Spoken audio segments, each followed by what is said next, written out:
What's happening, folks? Back with another reaction, back with some more J-drama score. And we're going to go back to the soundtrack for Ouroboros 2015. I've done maybe 8 or 9 reactions to this soundtrack already, though I have not yet watched it on my Patreon, but it's definitely on the list. I've got a few to go through between now and then, but eventually I do want to watch it. It's a very beautiful and also dramatic show. It's got some of my favorite actors and actresses in it, which is to say Oguri Shun as well as Ueno Juri. So yes, at some point we will go through it. But yes, we're going to listen to a tune called Recollection, which is a tune that uses the main theme that shows up in some different forms, and I've already reacted to 3 different versions of it from this score. But the main theme is called No One. The main track is sort of like this J-rock type of piece, maybe like J-pop meets J-rock. Then there's a piano and strings quartet version, that's maybe my favorite. And then there's one called No One Reprise, which is a track used not only right at the end of the show, but I think near the end of some of the other episodes as well. And this tune is not called No One, but it definitely features some of the melody or melodies from No One, even if it's mixed with some other parts specific and new to this particular track. So yeah, it's a really emotional piece. It also has, I don't know if the word lightness is correct, but it has some grace to it as well. So it's emotion filled, but it's not like heavy and hanging. It's more emotional and breezy, and indeed like a recollection that you're making that is, I suppose, on the fonder end. But in any case, this is from series composer Kimura Hideakira. The tune is Recollection, and it's from the 2015 J-drama Ouroboros.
A beautiful piece. I forgot that middle section where I wouldn't say it gets edgy, but it gets a little bit heavier, a little bit less breezy and reflective, and a bit more, current stresses type of feeling, which I suppose makes sense given that the recollections, generally speaking, which constitute the core of this narrative, which relates to many things. I've talked about it in other videos, but I suppose not for a while, so there may be some new people here. But yeah, the show in general is about these two close friends, almost like adopted brothers. They grew up at the same orphanage, and then there was a terrible incident at the orphanage when they were both very young. I think one was like 8, one was 7, something like that.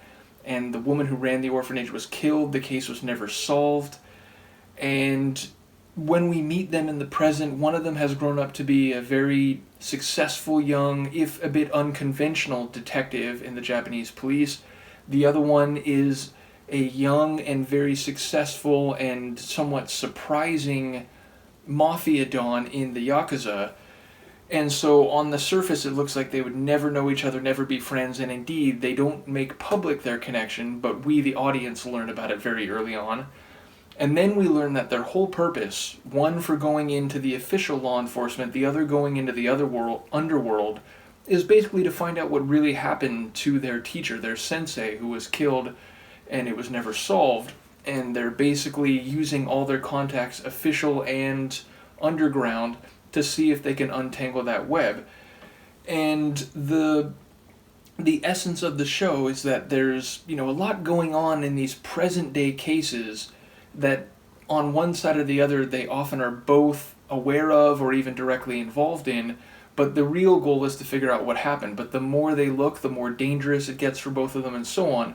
So I feel like that middle section may speak to that like they can think back and recollect fondly their time as youths growing up together and being, tutored and taken care of by the woman who ran the orphanage.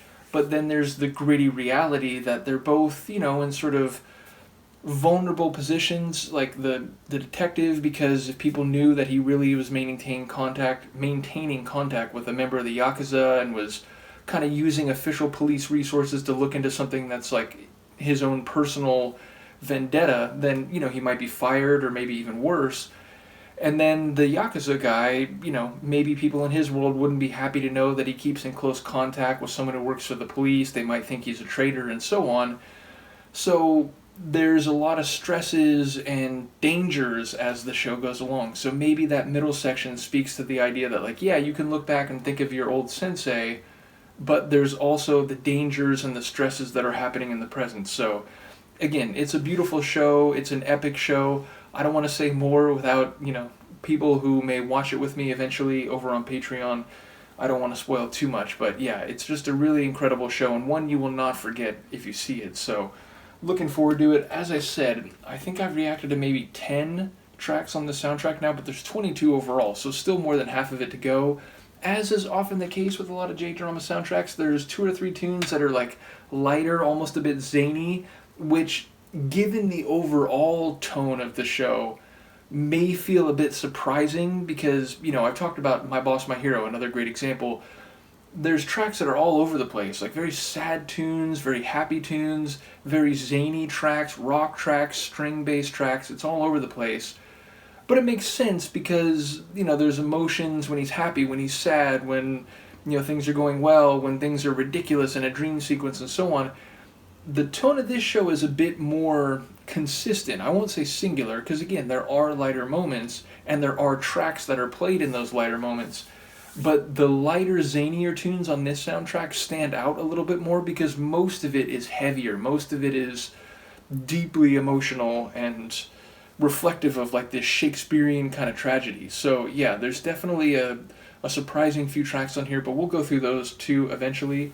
Do let me know what you think, and Luca and I, who of course is going to bite my hand, would you be... Yeah, I know. Luca the crazy cat and I will see you next time. Peace.